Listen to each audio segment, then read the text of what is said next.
लाउ आम स्वास्थ्य ପାଇଁ କେତେ ଲାଭଦାୟକ ଆପଣମାନେ ତ ସମସ୍ତେ ଜାଣିଥିବେ, କିନ୍ତୁ ପ୍ରତିଦିନ ଗୋଟେ ପ୍ରକାର ତରକାରୀ ଖାଇ ଖାଇ ବୋର୍ ଲାଗିଯାଏ। ତେବେ ଆଜି ମୁଁ ଲାଉର ଗୋଟେ ବଢ଼ିଆ ଚଟଣି ରେସିପି ସେୟାର କରିବି, ଯାହା ପୁରା ହେଲ୍ଦି ହେଇଥାଏ ଆଉ ଓଜନ କମାଇବାରେ ବି ସାହାଯ୍ୟ ହୋଇଥାଏ। ଜୟ ମାତା ଦି, ସମସ୍ତଙ୍କୁ ଚ୍ୟାନେଲକୁ ସ୍ୱାଗତ କରୁଛି।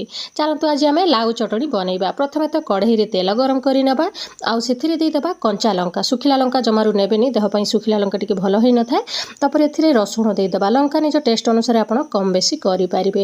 ତାପରେ ଏଇସବୁକୁ ଟିକେ ଭାଜି ହେଲା ପରେ ଆମେ ଦେଇଦେବା କଟା ଲାଉକୁ ଛୋଟ ଛୋଟ ପିସ୍ କରି କାଟିବେ, ଯାହାଦ୍ୱାରା ଶୀଘ୍ର ଭାଜି ହେବ ଆଉ ଗ୍ରାଇଣ୍ଡ କଲା ବେଳକୁ ମଧ୍ୟ ଅସୁବିଧା ହେବନି।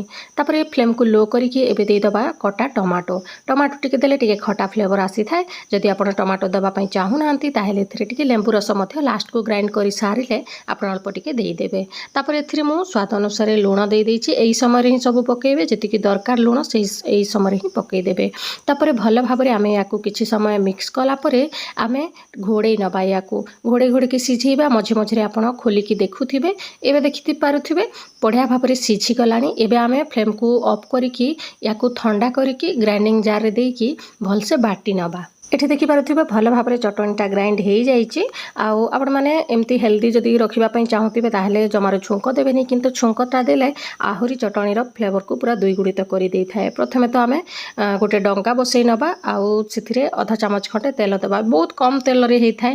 ଆଉ ଆପଣ ଯଦି ଛୁଙ୍କକୁ ସ୍କିପ୍ କରିବା ପାଇଁ ଚାହୁଁଥିବେ ଛୁଙ୍କକୁ ସ୍କିପ୍ ବି କରିପାରିବେ। ତାପରେ ଟିକେ ପଞ୍ଚଫୁଟଣ ଦେଇଦେବା। ଆଉ ପଞ୍ଚଫୁଟଣଟା ଭଲ ଭାବରେ ଫୁଟିବା ପାଇଁ ଦେବା, ତାଦ୍ୱାରା ଫ୍ଲେଭର ଭଲ ଆସିବ। ଅଳ୍ପ ଟିକେ ହେଙ୍ଗୁ ଦେଇଦେବା ଯଦି ଅଛି। ତାପରେ ବହୁତ ସାରା ଭୃସଙ୍ଗ ପତ୍ର ଦେଇଦେବା, ସୁନ୍ଦର ବାସ୍ନା ହେବ। ତାପରେ ଫ୍ଲେମ୍କୁ ଅଫ୍ କରିକି ଟିକେ ଲଙ୍କାଗୁଣ୍ଡ ଦେଇଦେବା, ତାଦ୍ୱାରା ଆଉ ଲଙ୍କାଗୁଣ୍ଡ ପୋଡ଼ିବନି, ସୁନ୍ଦର କଲର୍ ଦେବ ଚଟଣିରେ। ଆଉ ଏବେ ଆମେ ଚଟଣି ଉପରେ ୟାକୁ ଢାଳିଦେବା। ସାଙ୍ଗମାନେ ଦେଖିଲେ ନା କେତେ ସହଜରେ ପ୍ରସ୍ତୁତ ହେଇଗଲା। ଆପଣ ସବୁଦିନିଆ ତରକାରୀଠୁ ବୋର୍ ଯଦି ହେଇଗଲେ ତାହେଲେ ଏଭଳିଆ ଲାଉ ଚଟଣି ଟିକେ ବନେଇକି ଖାଆନ୍ତୁ। ୟାକୁ ରୁଟି, ଗରମ ଭାତ, ପଖାଳ ସବୁଥିରେ ସାଇଡ୍ ଡିଶ୍ ଭାବରେ ଖାଇପାରିବେ। ଆଉ ଘରେ ସମସ୍ତେ ପସନ୍ଦ ବି କରିବେ। ଭିଡ଼ିଓଟି ଯଦି ଭଲ ଲାଗିଲା ଭିଡ଼ିଓଟିକୁ ଲାଇକ୍ କରିଦେବେ। ଆଉ ୟୁଟ୍ୟୁବ୍ ଚ୍ୟାନେଲରେ ଦେଖୁଥିଲେ ଚ୍ୟାନେଲକୁ ସବସ୍କ୍ରାଇବ୍ କରିଦେବେ। ଫେସବୁକରେ ଦେଖୁଥିଲେ ଫଲୋ କରିଦେବେ। ପୁଣି ଦେଖା ହେବ ଆଉ ଗୋଟେ ନୂଆ ରେସିପି ସହିତ। ଧନ୍ୟବାଦ।